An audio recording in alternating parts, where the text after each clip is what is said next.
I woke up this morning with a topic for today's podcast. You had me at I woke up this morning. Yeah. I'm glad about that. In this episode of the SLO County Real Estate Podcast, John Turner emphasizes the true benefit of real estate is using other people's money in order to enhance your wealth. The leveraged property over a 12-year period would have realized a 30% return on my money. The property that wasn't leveraged, 3.5%. How did I describe leverage at the start of this? Right. The miracle of real estate is in the leverage. And when you have returns north of 40%, it's truly a beautiful thing. Now, leveraging his post as the host of the SLO County Real Estate Podcast with Hal Sweasey, here's your host, James Bueno. San Luis Obispo Real Estate's podcast with one, Mr. Hal Sweasey. It's not the one and only. I said that last time. I'm not going to say it again. Thank you. It's not the one and only. JT, how are you? I'm not the one and only either. You're not I'm the only one one still alive. Yeah. Okay, you're not the one and only.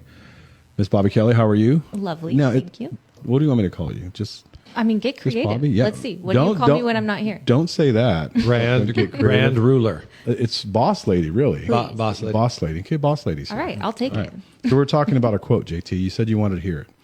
A quote. A quote, yeah. Yeah, I do want to hear from Bruce Lee. You have a Bruce Lee quote you wanted to share. Bruce Lee, I do. You share this with your teams. I share it with all of my teams. It's about practice And you coach volleyball. a little. Wait a minute. So Yeah. can you announce where you coach? Yeah, I coach. Well, so I own a club. Uh-huh. Yeah, And then you locally also here, and coach at a university. I coach at Cal Poly here in San Luis Obispo. Yeah, And you the just did on what? the club side. On the club side. Yeah. So I'm gonna expose your greatness here. Yeah. So we're we're 14-1 right now. So we're doing pretty good. We're one of the top club Division I club programs in the country. Right. Who did you just beat this weekend? We just played Cal Berkeley. We won in 4 games, and then we played Stanford. We won in 4 as well. Ah, baby. Yeah. Way to go. Big time schools. It was fun. The girls did great. We're big and powerful, and we can play defense. That's a good combination. Bruce Lee quote. I'm big on basics. Okay. We practice the basics, and if they get tired of them, I always give them this quote. Bruce Lee is, I don't fear the man that practices 10,000 different kicks. I fear the man that practices one kick 10,000 times. Wow. Yeah. That's one of my most favorite quotes ever. And it makes sense for a lot of different things, and I use it for all of my sports. When kids don't want to, just do their passing technique and stuff, I'm like, oh, I'm sorry, you're already ready for the Olympics. I get it. No, you got to be the basics. And I was going to say it with Graham in our last episode because he does the basics very well. Right. And that's where you win is with the basics. Yeah. I love it. That's one of my beliefs. Welcome to your favorite ESPN podcast. Yeah. That's right. Well, I'm in the right spot. Yeah. That's right. Well, I mean, you can use it in wherever, right? How you've done so much, so many times. Your basics are natural, and that's what we talk about: is having your basics be natural, and everything else is, think about the other It stuff. allows for creativity. Absolutely. And you've been doing it for, 33 years now? Mm-hmm. Wow. Yeah. Most of it in my sleep. Yeah, most of it. Some altered state. Over Yeah. 2,900 total sales. Right. We got a countdown going to see when we'll finally hit 3,000 here. Yeah. And it seems like yesterday, but it's been, I'll look it up and I go, oh my gosh, it was 1996 or something like that. So I love that. I woke up this morning with a topic for today's podcast. you had me at I woke up this morning. Yeah. I'm glad about that. What makes real estate so fantastic for people? Jeff, do you have the Jeopardy theme song? Adventure? I do not. No, I'm Insert sorry. here. Yeah. No, Start with an L. It starts with an L. What do you say? What do you got? I might know this one. You might know this one? Okay, Yeah. good. Give me your best shot. Leverage. Leverage. Oh, There it is. so I knew that answer. Who didn't Okay. pay attention? Yeah, I know. Are you looking at his notes? Yeah. Okay, I'm going to read this. It doesn't This is help. the first You can't time- understand what that is. It is through the miracle of leverage that real estate becomes such a fabulous investment vehicle. Leverage is the use of borrowed money. How come I say leverage is the miracle of real estate? What do you think the reason is? I've never been this deep. Yeah. I'll take a guess. Go Oh, ahead. shoot. Because you're able to use other people's money to make yourself rich. That is so articulate. Jeff. I love that answer. But that's really the answer, isn't it? Right. It's you're using somebody else's money. I buy $1 million property and I put down 20%. So I'm putting down $200,000. So I have $1 million asset, but I'm using somebody else's $800,000 to buy it. You got to partner up. Yeah. You're partnering up with the bank. You're partnering up with a bank. Yeah. What I did this morning was I wrote down a couple of examples of one using leverage and one not. The first property is the first property I ever bought with your team, Hal. It was over in the Freeney Heights area. I bought the property in 2011. I paid $585,000 for the property. It was meant to be an investment property. I actually had Cal Poly students in the property renting it. That's probably painful for people to hear if they're thinking of buying real estate. It was 2011. 585. Okay, yeah, 2011. Just now, coming out of a little recession. Yeah. Now, if you buy an investment property, the bank making the first mortgage on the property usually is going to require what on an investment property? 25, 30% down? For the best financing, yeah. Okay, so I put down 30%, which was $175,000. I don't keep money in the bank because I think that's a bad place to have money. So I didn't have $175,000 in cash. So where do you think I got the money?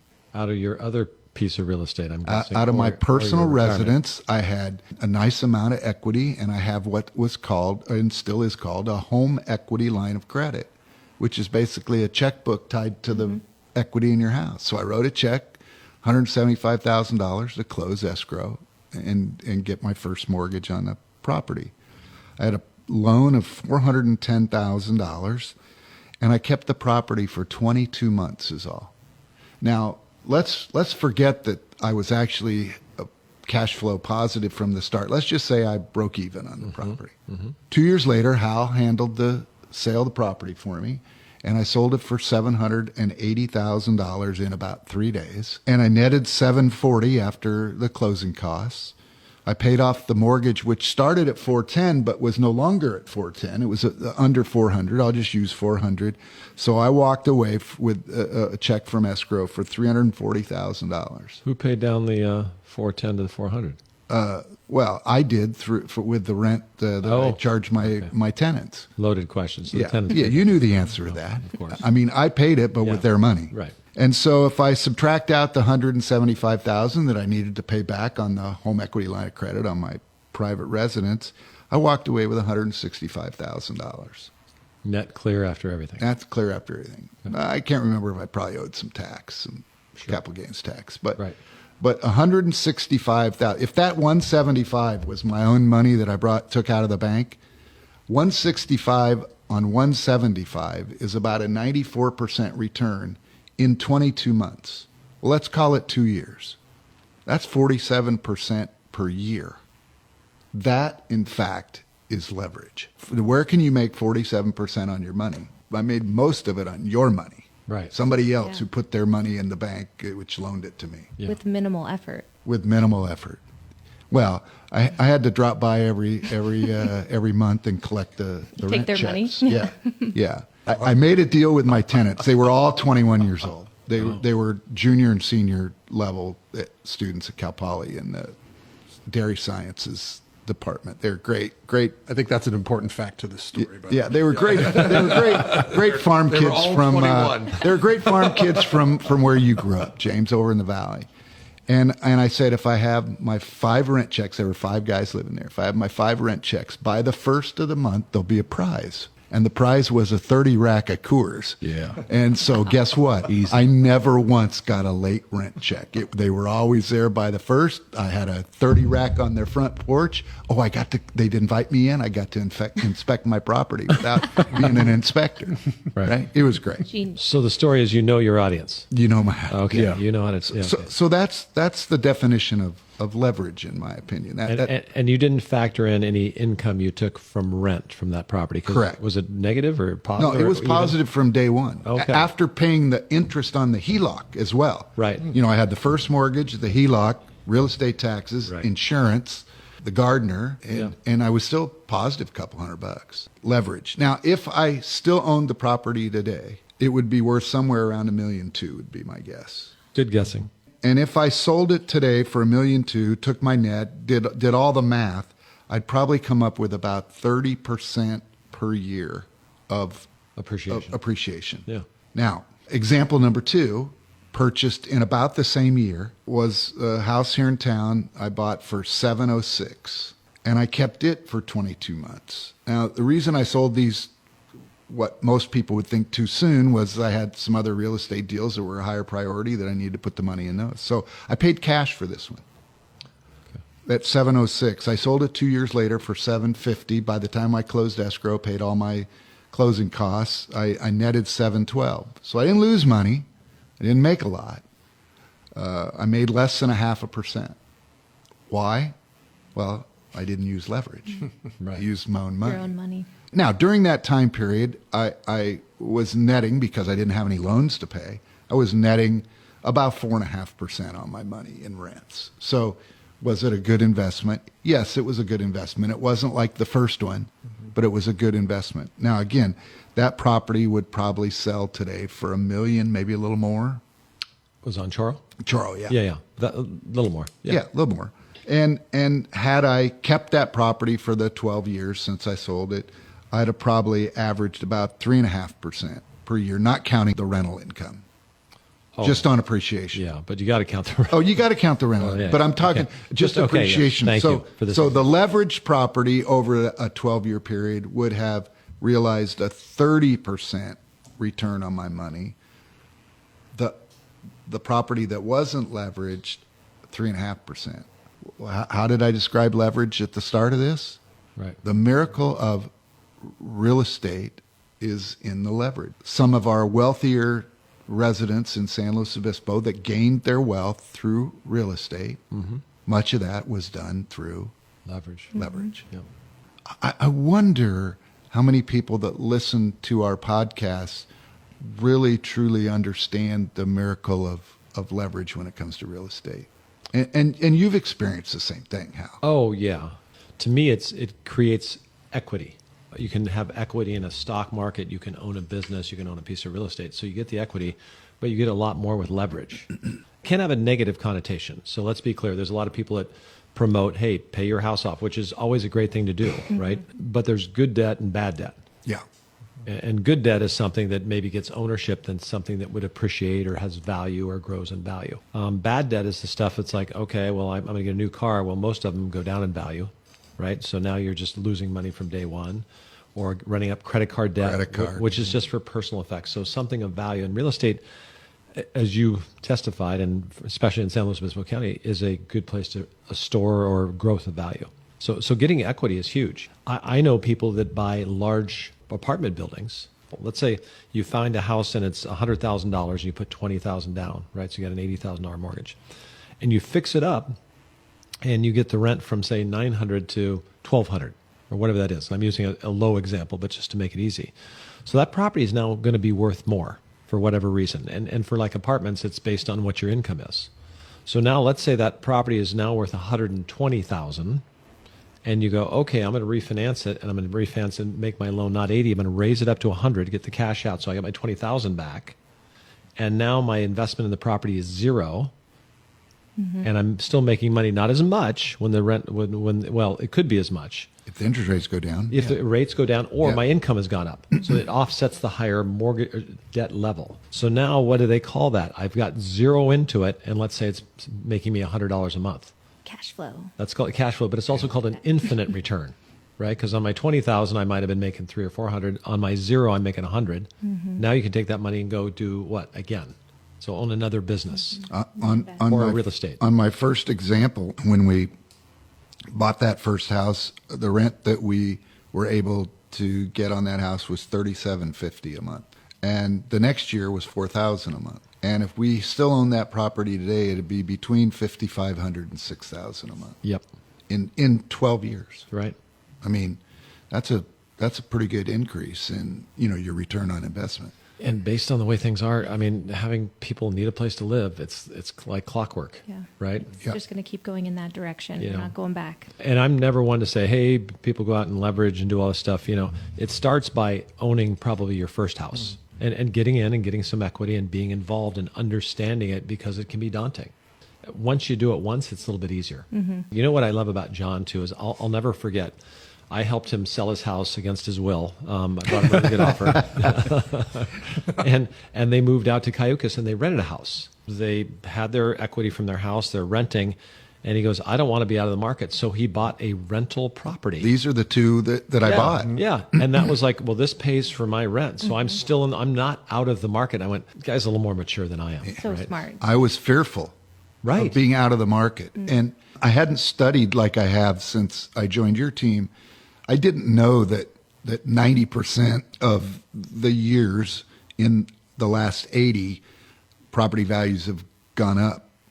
I didn't know that. I intuitively knew that properties went up more than they went down, but I didn't know it was 90-10. That's a pretty good winning record. That's a pretty good winning. And then what percentage of years have rents gone up? Maybe more. 100%. Probably, could potentially more. Yeah. Right. Yeah. My first income property was an apartment building that my father-in-law and I built in 1984 in King City. Yeah. And, rents were $250 a month for a 2-bedroom apartment. And now they wouldn't be what they are here. It's fun to tell. But they would be 6, 8, 10 times. Right. Yeah. That is a conversation we're having a lot more, though, because, people who grew up here and love this area feel like they're getting priced out a little bit. So that is a natural next conversation is, okay, what can we buy? And you can still afford to live where you want to live and have the life that you want to have, but stay in the market, because we know what happens when you're out for too long. Yeah. No, I mean, honestly, I would tell my kids, and I have told them that, if you can't afford your own home, buy something that's in a good place, own something. Yeah. Even if it's an investment. Ownership is much better than not. Plus, you learn so much by doing it. It's such a great hedge against inflation and a way to get ahead. If you can have the wherewithal mentally to make it happen. In the worst case scenario, I buy an investment property. And over the 30 years that I finance it, 30-year mortgage, right? Over those 30 years, the rents never go up and my property never appreciates. In the 361st month, what happens? No payments. No payments. Now my net rents, just skyrocketed in my pocket. Right. So, if you're 30 years away from thinking about hanging up your work clothes, buy a piece of income property today and you just enhanced your retirement. Can you imagine the next 30 years rents don't go up and property values don't go up? Come on. That's not going to happen. Never going to happen, JT. Not going to happen. Yeah. The only way that would happen is if we have some type of world conflict, and then we won't care anyway. We go from 8 billion to 4 billion. And then there's some extra houses laying around. Yeah. We just went dark. Or we go from 8 billion to no billion. This took a turn. This is a conspiracy. Yeah, let's come on. Let's stop this one. That's the worst thing. And there used to be 4 billion people on the planet at one time. Well, there used to be one person. That's true. Okay. Well, yeah. So my point is, too far. Two, yeah. We have a lot of theories. Yeah, exactly. Yeah. my point is, between leverage and thinking ahead to not the worst thing happening, but good things happening. Yeah. I mean, can you imagine 30 years from today owning 2 or 3 houses here in San Luis Obispo, and now you pay them off and you go to retire? What kind of retirement would you have? Yeah. There's one aspect of leverage that I don't know if you don't realize that you used it, or maybe you just purposely left it out. But that was the peer leverage. You had 5 guys in a house, and they all had to get their rent checks to you. Otherwise, they didn't get their beer. They didn't get their beer, yeah. You pitted them against each other. Or I pitted them for each other. Yeah, if Billy wasn't going to pay his rent, and Tommy found that out, you're like, Billy, you got to get that rent. Dude, we got a 30 JT. rack on the line. That's right. What was kind of a fun part of that story is that they literally would invite me in to have a beer with them. That's great. And so when they went to graduate, we got invited to their graduation party in our own house. You did. Yeah. That's awesome. Yeah. Everybody meet my landlord. Yeah, playing Pong in my own driveway. Thank you guys very much. Let's go Mustangs. Let's get that. There let's you win go. that Let's go national Mustangs. championship. Rank number 1, baby. Let's go, Gene. How can we throw something out if I win a national championship? Can we throw a party or have Yes, another? Yeah. absolutely. We can have a special podcast. Absolutely. Special Pong in the podcast. driveway. At one of, Pong at in the one of driveway. John's There you rentals. go. Yeah, One of exactly. John's rentals. We could just pong Yeah, in the driveway. yeah, exactly. Yeah. Great. Leverage. I'm leveraging it. All right. All right, guys. Great podcast today. Thank you. We'll talk to everybody next week. Thank you for listening to the Hal Sweasey Podcast. Be sure to subscribe and rate this podcast. Check for it in your feed for the latest information on the San Luis Obispo County market. The Slow County Real Estate with Hal Sweasey Podcast is available wherever you get your podcast and on halsweasey.com, where you can find current listings and other real estate tips. halsweasey.com, that's HALSWEASEY.com.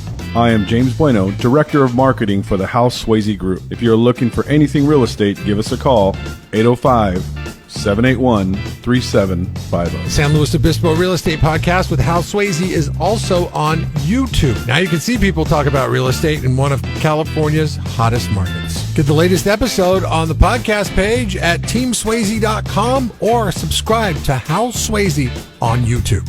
Hal Sweasey is a licensed California real estate broker. DRE number 011119111. The Slow County Real Estate with Hal Sweasey Podcast is a production of AGM Podcasts. Subscribe wherever you get your podcasts.